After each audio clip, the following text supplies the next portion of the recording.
L'attaque aérienne qui a frappé l'Ukraine a été l'une des plus coordonnées et massives de ces dernières années. Dès les premières heures de la nuit, le ciel ukrainien a été saturé par des vagues de drones et de missiles déployés avec une précision tactique remarquable. L'opération a été planifiée pour frapper simultanément plusieurs régions stratégiques afin de maximiser l'impact sur le réseau énergétique et les infrastructures civiles essentielles. Les drones, nombreux et variés, ont été utilisés pour saturer les systèmes de défense aériens ukrainiens. Leur objectif principal était de détourner l'attention et d'épuiser les capacités de riposte, ouvrant la voie à des frappes plus puissantes de missiles balistiques, hypersoniques et de croisière. Parmi ceux-ci, certains étaient capables de parcourir de longues distances à grande vitesse, rendant leur interception extrêmement difficile. Cette combinaison de drones et de missiles a transformé l'attaque en un assaut massif presque impossible à neutraliser complètement. Les cibles choisies reflètent une stratégie claire et délibérée. Des centrales thermiques, des sous-stations électriques et des réseaux de chauffage urbain ont été frappés dans plusieurs grandes villes. L'objectif n'était pas seulement militaire, mais également de provoquer un effet psychologique et économique. En perturbant l'approvisionnement en électricité et en chauffage, l'assaillant cherchait à fragiliser la population civile et à créer un climat de peur, accentué par le froid rigoureux de l'hiver. Les conséquences immédiates ont été considérables. Des dizaines de milliers de foyers se sont retrouvés sans électricité et des milliers de bâtiments ont perdu le chauffage, exposant la population à des conditions extrêmes. Les hôpitaux et les maternités ont été particulièrement vulnérables, obligeant le personnel médical à s'adapter rapidement pour assurer les soins malgré les coupures. Les générateurs d'urgence et les ressources de secours ont été mobilisés, mais la situation a rapidement mis en évidence la vulnérabilité des infrastructures critiques face à des attaques coordonnées de grande ampleur. Cette attaque aérienne massive représente un tournant dans la manière dont les conflits modernes exploitent les infrastructures civiles comme levier stratégique. Elle illustre la nécessité pour les États de renforcer la résilience de leurs réseaux essentiels et de développer des capacités de réponse rapide face à des menaces de plus en plus sophistiquées et multidimensionnelles. L'une des conséquences les plus immédiates et les plus visibles de l'attaque aérienne a été le gel des infrastructures critiques. En frappant les centrales thermiques, les sous-stations électriques et les réseaux de chauffage urbain, l'assaillant a exploité l'hiver rigoureux comme un véritable levier stratégique. Dans certaines villes, les températures ont plongé bien en dessous de zéro, et la coupure de chauffage a transformé des foyers et des institutions vitales en véritables zones de risque pour la santé et la sécurité des populations. Les quartiers résidentiels ont été particulièrement touchés. Des milliers d'appartements se sont retrouvés sans chauffage, exposant les familles à des conditions extrêmes. Les enfants, les personnes âgées et les malades ont été les plus vulnérables. Les autorités locales ont dû mobiliser des centres d'accueil d'urgence et distribuer des générateurs, couvertures et équipements de chauffage portable pour tenter de limiter les effets du froid intense. Dans certaines villes, le simple fait de rester dans son logement est devenu un défi quotidien, soulignant à quel point le réseau énergétique est devenu un élément stratégique en temps de guerre. Les hôpitaux et les maternités ont été confrontés à des situations critiques, avec des systèmes de chauffage et d'électricité partiellement ou totalement inopérants. Le personnel médical a dû improviser pour maintenir les soins vitaux, transporter les patients vers des unités fonctionnelles et gérer les urgences dans des conditions précaires. La vulnérabilité des infrastructures hospitalières a mis en lumière la dimension humaine de la guerre moderne, où l'impact des frappes dépasse le simple champ militaire pour toucher directement la vie des civils. Cette attaque démontre également l'efficacité des tactiques visant à affecter le moral civil. L'hiver, déjà éprouvant pour la population, est devenu un instrument de pression psychologique.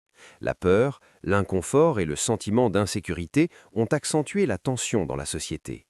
Les autorités ukrainiennes ont rapidement compris que la résilience ne se mesurait pas seulement sur le plan militaire, mais aussi dans la capacité à maintenir le quotidien des citoyens malgré des conditions extrêmes. Pour répondre à cette crise, l'Ukraine a mis en œuvre une mesure de décentralisation et de redondance de son réseau énergétique. Des réparations rapides, des générateurs de secours et des infrastructures de chauffage temporaire ont été déployés dans tout le pays. L'aide internationale, sous forme de matériel et de fonds, a permis de soutenir les populations les plus touchées et de limiter le chaos. Cette stratégie illustre à quel point une nation peut s'adapter face à une menace multidimensionnelle, combinant attaque militaire et pression sur le climat humain. Le froid hivernal, utilisé comme une arme indirecte, a révélé la fragilité des infrastructures critiques et la vulnérabilité des populations civiles. Mais il a aussi mis en lumière la capacité d'adaptation et de résistance face à des attaques sophistiquées et planifiées, montrant que la résilience d'un pays ne repose pas uniquement sur ses forces armées, mais également sur sa société et ses infrastructures stratégiques. Face à l'attaque massive qui a frappé le réseau énergétique et mis en danger de millions de civils, l'Ukraine a rapidement organisé une riposte stratégique démontrant sa capacité à transformer la défense en action offensive. Contrairement aux frappes directes sur le front, cette contre-attaque a visé les infrastructures logistiques et militaires en profondeur, là où la Russie ne s'attendait pas à être touchée. L'objectif principal de cette riposte était clair, déstabiliser l'adversaire en perturbant sa logistique et son approvisionnement, tout en limitant les dégâts supplémentaires sur le territoire national. Les forces ukrainiennes ont utilisé des drones et des missiles longue portée pour atteindre des dépôts de pétrole, des entrepôts de munitions et des installations logistiques situées à des centaines de kilomètres derrière la ligne de front. Ces frappes ont provoqué des incendies massifs, visibles sur vidéo et satellites, et ont gravement affecté la capacité de la Russie à soutenir ses opérations militaires. Par cette approche, l'Ukraine a réussi à détourner l'attention et les ressources russes. Les défenses aériennes ont été contraintes de se redéployer depuis le front vers l'arrière, réduisant temporairement la couverture des zones avancées et exposant certaines positions à des frappes plus ciblées. Ce mouvement a non seulement affaibli la posture défensive de l'ennemi, mais a également envoyé un message stratégique clair. L'Ukraine peut frapper en profondeur et maintenir une pression constante même face à des forces technologiquement supérieures. Les effets économiques et militaires de cette riposte ont été significatifs. La perturbation des dépôts de carburant et des installations de raffinage a limité l'approvisionnement en carburant et en munitions, compliquant la logistique de l'armée russe. Certaines infrastructures touchées représentaient jusqu'à 10-15% de la capacité de raffinage, provoquant des retards et des contraintes importantes sur le plan opérationnel. Ces frappes ont également renforcé le moral ukrainien et celui de la population, montrant que la riposte n'est pas seulement défensive, mais qu'elle peut créer un déséquilibre stratégique chez l'adversaire. Cette campagne de frappe en profondeur illustre l'évolution de la guerre moderne, où la combinaison drone, missiles de précision et enseignement avancé permet de frapper loin derrière le front avec efficacité. Elle met également en évidence l'importance de la réactivité et de la planification. L'Ukraine a su exploiter les vulnérabilités de l'ennemi, transformer une situation défensive en opportunité tactique et maintenir une pression constante sur les infrastructures critiques russes. La riposte ukrainienne en profondeur ne se limite pas à un simple acte militaire. Elle représente une stratégie intégrée, combinant pression sur le terrain, impact économique et message politique. Ce type de contre-offensive montre comment une nation peut tirer parti de la technologie et de l'intelligence pour protéger ses citoyens tout en affaiblissant son adversaire, même face à une attaque massive et coordonnée. Au-delà des frappes militaires et des ripostes sur le terrain, cette période a été marquée par un climat diplomatique extrêmement tendu. L'attaque massive sur les infrastructures énergétiques ukrainiennes n'a pas eu lieu dans un vide politique. Elle s'inscrit dans un contexte où les négociations internationales et les pourparlers de paix étaient en cours. L'adversaire a clairement cherché à influencer ces discussions par la coercition, utilisant les conséquences humanitaires et économiques de ces frappes comme levier de pression. Les diplomates et observateurs ont rapidement interprété cette offensive comme une tentative de sabotage des négociations, visant à affaiblir la position ukrainienne et à créer un sentiment d'urgence autour des infrastructures critiques. L'effet recherché était double.